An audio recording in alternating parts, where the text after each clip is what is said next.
is a big day for the state capture inquiry, with former President Jacob Zuma expected to take the stand again. Now, the former president, his testimony is crucial for the legitimacy of the inquiry, which has seen widespread allegations of corruption leveled against him. But Zuma last week filed a 100-page application for the recusal of Commission Chair, Deputy Chief Justice Raymond Zondo, on the grounds that he has a predisposition against Zuma and a determination to find him guilty regardless of the facts. Now, Zuma also accuses the Commission of ignoring his previous testimony and trying to eliminate his political influence. Now, his application will be heard today at 10 o'clock, which also is the same time that Zuma has been summoned to appear before the Commission. Let's get you some analysis now on this situation. We're speaking to Professor Mark Swilling. He is the co-director of the University of Stellenbosch Center for Complex Systems in Transition. He's also the co-author of the book Shadow State, The Politics of State Capture. Professor, good morning. Thanks so much for your time on the AM report this morning. I want us to just begin by perhaps thinking back to the start of the Commission. Can you remember, Prof, when we had those experts giving us the explanations, the definitions of state capture? They said it was the repurposing of government institutions for the purposes of corruption.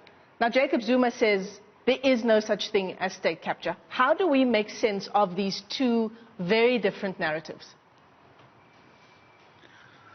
Well, if you go back to the Public Protector report, the definition of state of capture, as Thuli Mngwantsela put it then, was really an organized commitment by a group of people to loot, to engage in corrupt activities. The report that we brought out in 2017, The Betrayal of the Promise, defined state capture as a political strategy to systematically capture state institutions and repurpose them, partly for looting, but also for political power.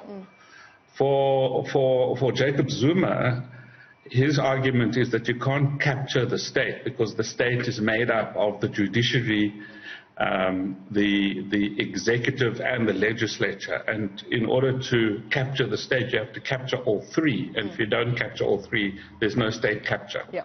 So that's basically his argument. It's a kind of all or nothing, which is, all over the world, nobody would agree with that definition. It does appear that the former president is grasping at straws at the moment, doesn't it? With his assertions now that Deputy Chief Justice Raymond Zondo has this personal vendetta against him. That is now the basis of him asking for Zondo to recuse himself. Yeah, I mean, what we need to understand when we look at this, that claim as well as many other claims, is this is all political theater.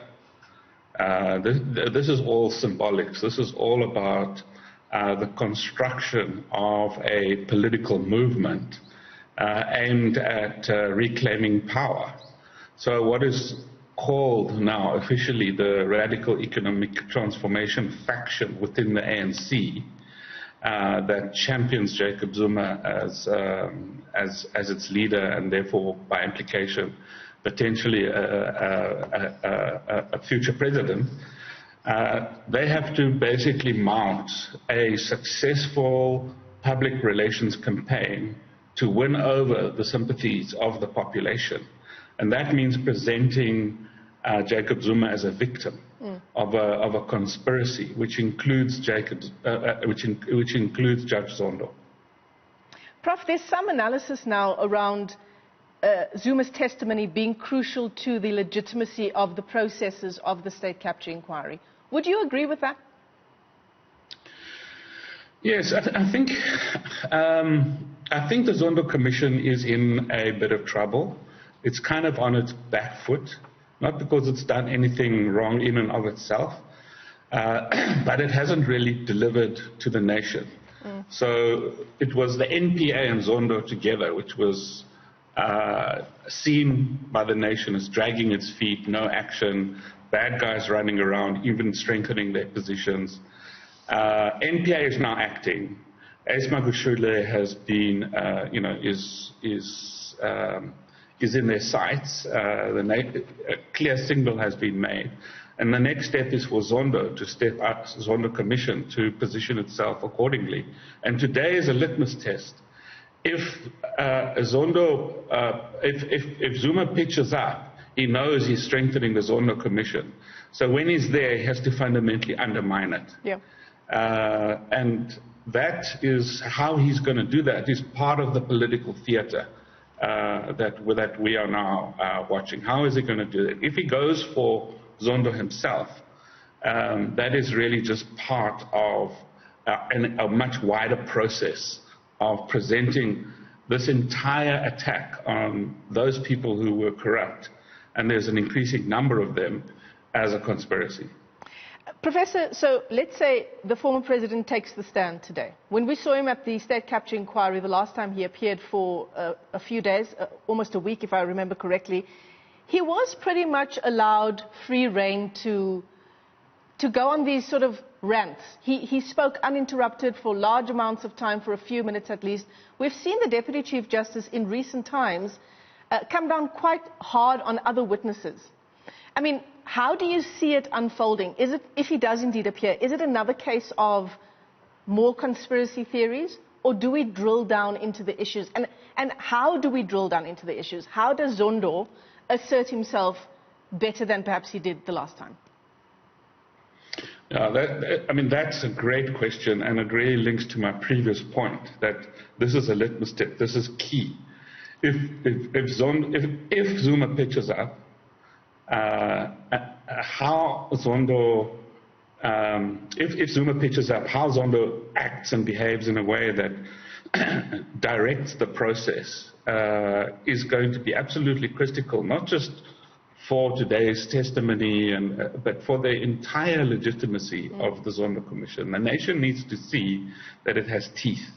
That's the key. And civil society formations are putting pressure on the Commission to move, to show some results. But don't forget that when Zuma was last there, his long rant was the first time ever we have seen him reveal how he sees himself politically over the decades.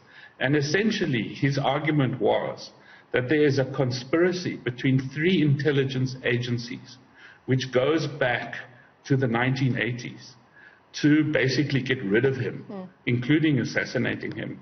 And that this continues into the present, and the Zondo Commission is part of this conspiracy.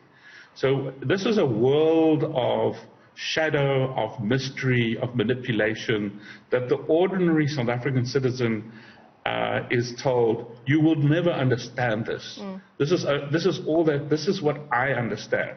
I'm a victim, and everything that you therefore hear is falsehood. Yeah. This is the era of false news. This is the era of spies and shadows and conspiracies. Yeah. And that's what we are led to believe. And this is the story I think is going to continue to spin today. Yeah, the era of misinformation, so-called alternative facts. Let's also not forget, Professor, that we've spent over 700 million rand on the state capture inquiry to date. It's debatable on whether we've seen our money's worth. As you say, today will also feed into that narrative. You know, South Africans are jobless in the millions. Housing is an issue. We've just taken money away from basic education, from health in the middle of a pandemic to give to SAA. South Africans as well have had enough. They want to see some real action. Yeah, absolutely. I mean, given the scale of the looting, which runs into the hundreds of billions, I think 700 million is a relatively small price to pay for the truth. And what has already emerged is extraordinary. It's too much for us to absorb. We're buried below a mudslide of information about looting, the dirt, the destruction of institutions, and we still have to make sense of all of that. So it's already delivered from that point of view, but it hasn't delivered the scalps. Yeah. And I think that's what people are itching for, and they want to, if a warrant of arrest can be issued by the NPA for Ace Magashule, can the Zondo Commission once and for all pin down the former president, given his linchpin role in state capture? Indeed. Professor Mark Swilling, thank you so much for joining us this morning on the AM Report. You're absolutely right. We are just unable to absorb just the extent of corruption our country has been through. Professor Swilling is co-director of the University of Stellenbosch's Centre for Complex Systems in Transition. He's also co-author of the book Shadow State, The Politics of State Capture.